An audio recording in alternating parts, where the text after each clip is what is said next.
नमस्कार। आज हमारे सामने कुछ दस्तावेज हैं और इनमें जिक्र है एक सरकारी योजना का। नाम है उस्ताद योजना। जी। तो सोचा कि आज इसी पर थोड़ी बात करें, देखें कि इन दस्तावेजों में क्या है इसके बारे में। हाँ हाँ, बिल्कुल। उस्ताद USTAD, इसका पूरा नाम भी है इसमें, upgrading the skills and training in traditional arts crafts for development. अच्छा, काफी लंबा नाम है। हाँ, और ये शुरू हुई थी दस्तावेज के हिसाब से 14 मई 2015 को। ठीक है, तो 2015 में। हाँ।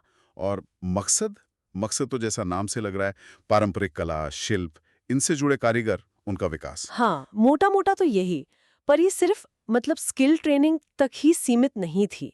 अच्छा, और क्या था इसमें? देखिए, इसके उद्देश्य काफी सारे थे।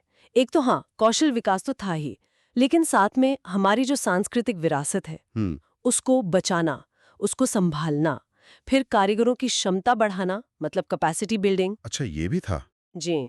और जो पारंपरिक कलाएं हैं उनका एक तरह से दस्तावेजीकरण करना, उनको रिकॉर्ड में लाना। ये तो बहुत जरूरी है ताकि वो खो ना जाए। बिल्कुल। और फिर उन्हें बाजार से जोड़ना, और शायद सबसे अहम, उनके काम को सम्मान दिलाना, पहचान दिलाना।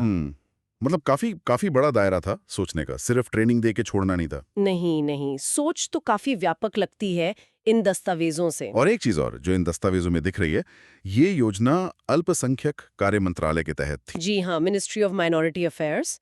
और इसमें एक आयु सीमा भी थी, 14 से 45 साल के कारीगरों को शामिल करने का लक्ष्य था। 14 से 45 साल, ठीक है। और एक और अच्छी बात थी कि कम से कम 25% भागीदारी महिलाओं की हो, ये पक्का करना था। ये बहुत अच्छा पॉइंट है, 25% महिलाओं के लिए। और ट्रेनिंग के दौरान कुछ मदद वगैरह? हाँ, वजीफा देने की बात भी थी, स्टाइपेंड, ताकि जो कारीगर ट्रेनिंग ले रहे हैं उनको थोड़ी आर्थिक मदद मिले, वो चिंता छोड़कर सीख पाएं। सही बात है।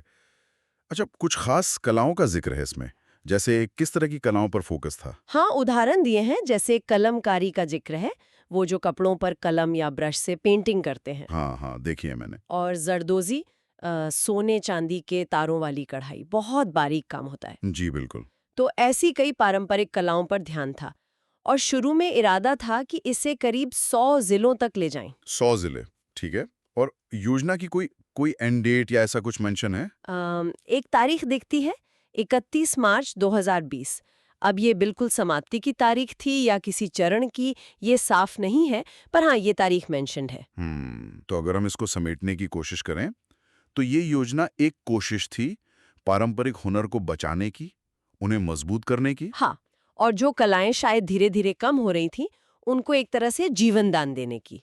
कारीगरों को काम मिले, आत्मविश्वास बढ़े। लेकिन इसमें चुनौतियां भी तो होंगी, खासकर आपने जो कहा बाजार से जुड़ने वाली बात, वो हमेशा एक बड़ा सवाल रहता है। बिल्कुल सही कहा आपने, और ये सबसे बड़ी चुनौती होती ही है।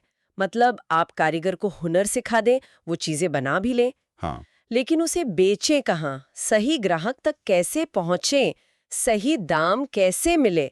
दस्तावेज भी शायद इसी तरफ इशारा करते हैं कि ये सबसे मुश्किल काम रहा होगा। क्या इन दस्तावेजों में कुछ और पता चलता है इस बाजार वाली चुनौती के बारे में? जैसे आजकल तो ऑनलाइन सब बिकता है। देखिए, दस्तावेज सीधे सीधे ऑनलाइन बिक्री की सफलता या विफलता पर बहुत विस्तार से तो नहीं बताते, पर वो इस मुश्किल की तरफ इशारा जरूर करते हैं। हाँ। सोचिए ना, पारंपरिक कारीगरों के लिए एकदम से ई-कॉमर्स को समझना, इस्तेमाल करना आसान नहीं होता। सही बात है। फिर क्वालिटी कंट्रोल है, अगर बड़े ऑर्डर आ जाएं तो टाइम पर पूरा करना है, और फिर वो जो मशीन से बना सस्ता सामान है बाजार में। हाँ, उससे मुकाबला करना। बिल्कुल, ये सब असली दिक्कतें हैं। शायद इशारों में ही सही, दस्तावेज इन चुनौतियों का जिक्र करते हैं। तो कुल मिलाकर इरादा तो बहुत अच्छा था, कारीगरों को सशक्त बनाना, हमारी संस्कृति को बचाना। लेकिन जमीन पर उतारने में, खासकर बाजार तक पहुंच बनाने में काफी बाधाएं थी। हाँ, और ये हमें सोचने पे मजबूर करता है कि कैसे कैसे ये संतुलन बने परंपरा और जो आज की बाजार की जरूरतें हैं उनके बीच। ये कारीगरों के लिए बहुत बड़ा सवाल है और बहुत मुश्किल भी। बिल्कुल। सिर्फ भारत में नहीं, हर जगह। बिल्कुल। और चलिए जाते जाते एक सवाल हम सबके लिए छोड़ जाते हैं जी। कि ठीक है, सरकारी योजनाएं तो हैं, वो अपना काम करती हैं, लेकिन हम लोग एक समाज के तौर पे इन पारंपरिक कलाओं को, इन कारीगरों को कैसे देख सकते हैं, कैसे उन्हें महत्व दे सकते हैं? ये बहुत जरूरी सवाल है। हमारी अपनी पसंद जब हम कुछ खरीदते हैं, क्या वो इन कलाओं को जिंदा रखने में मदद कर सकती है? इस पे जरूर सोचिएगा।